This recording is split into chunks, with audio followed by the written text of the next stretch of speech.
Okay, so I'm gonna make this video as short as possible. Let's talk about altars. Okay, so um activating your altar, setting up your altar, all that good stuff. So first things first, when you have your altar, I'm not gonna show you my altar. You can just go on other YouTube channels or Pinterest or whatever, and kind of have an idea of what your altar should look like.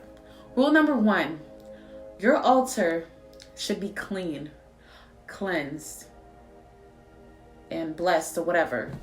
Definitely put intention into everything that you do when it comes to your altar, because that is a representation of you and your bloodline and your peoples. So rule number one: make sure you have a table, preferably wooden or glass, something made of the earth. So with plastic, not so much, but whatever.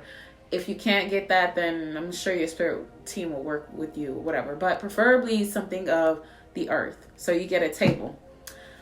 Also, you want to cleanse your table. You could use Florida water, you could use sage, or you could use whatever.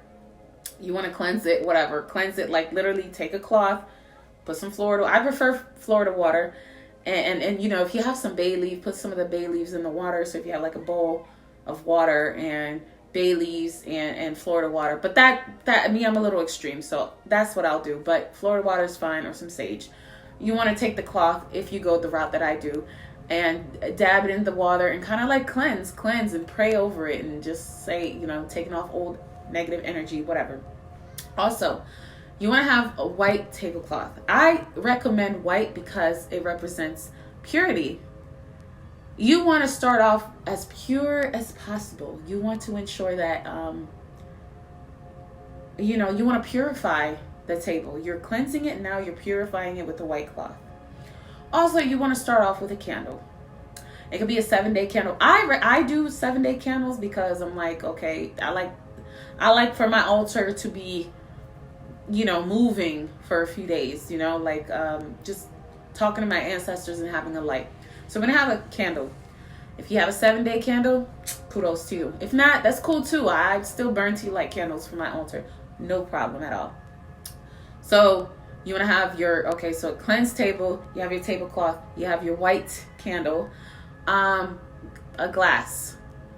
You can have, it all depends on what your specific practice is, but a glass is fine, a clear glass, and it can't be a bottled water or a plastic cup. You want to ensure that everything you're using is made of the earth. So a glass to add water in it. Tap water is fine. It's cool. Bottled water, if you have bottled water, cool. Something that, as long as it's from the earth and not some weird whatever. So you want to make sure that's that. So you have your altar. You have the basics for your altar. Okay, so now the next thing would be to have pictures.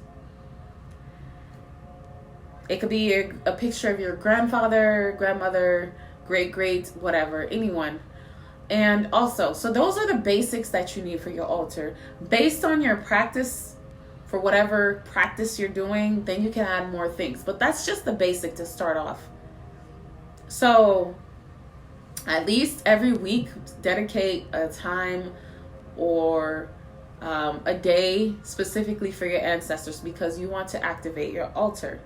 So you call on your family from your mother's side and since the beginning of the time, and your father's side since the beginning of time. And you want to have a conversation, whatever your verbiage is going to be. But the purpose is to call on both sides and tell them that, hey, this is the altar that I have set up for you. I call on you, and then you have your conversation with your altar. You do that consistently. If you can do it at least 2 to 3 days a week, fresh water, a new candle, I promise you'll activate your altar, because the energy that you put into it will be just fine. And then once you do that, they'll start communicating more with you. Your family will be able to connect with you and start coming into your dreams, or they'll start sending you signs, or you'll start to be a little more intuitive. Then they'll communicate back with you. So you'll know, okay, maybe I need to have cigarette or cigar or this specific type of candy because so and so liked it. Then those things will start popping up in your head and you'll add more things to your altar. And also whatever specific practice you'll have, that'll go hand in hand with setting up your ancestral altar. So you have your pictures. So the basics, very, very basic, is pictures if possible. If not, if you were adopted and you don't know who, you can also get an ancestral reading just to kind of have like something to work with. But do that for a month straight, 2 to 3 times a week, preferably, if not once a week. Just do that consistently and put in that energy, cleanse the space, make sure you're in a good state of mind as well. And if not, ask your ancestors for help or whatever. That they're there to help you. So setting up your altar, that's just the basics. I can go into detail about more things, but that's just the basics. I will be offering spiritual advice, more spiritual advice, but that's not going to be free. I will touch bases on it just a little bit, but I do feel like I am at a point in my life where I can mentor someone into starting their journey. But I'll lead you to the water, but I can't force you to drink it. So that's whatever. I'll give you the information. We can work together. But once you are not doing the work, then my work here has been done. But that's just a whole nother conversation. That's a whole nother post that I will talk about.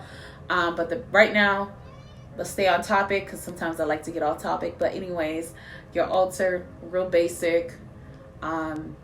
Start off with just a very, very, very basic, which is just making sure you are practicing good spiritual hygiene and ensuring that you are keeping the table as pure as possible. And you're actually putting your energy into your altar to just activate it naturally. Like just let your energy, let it flow through you. They will come to you. So that is all. Thank you for watching. Please like, comment, and subscribe and share if this resonates with you. If you were wondering if this video was meant for you, then it was because you're watching it. So thank you for watching and stay tuned for more. Thank you.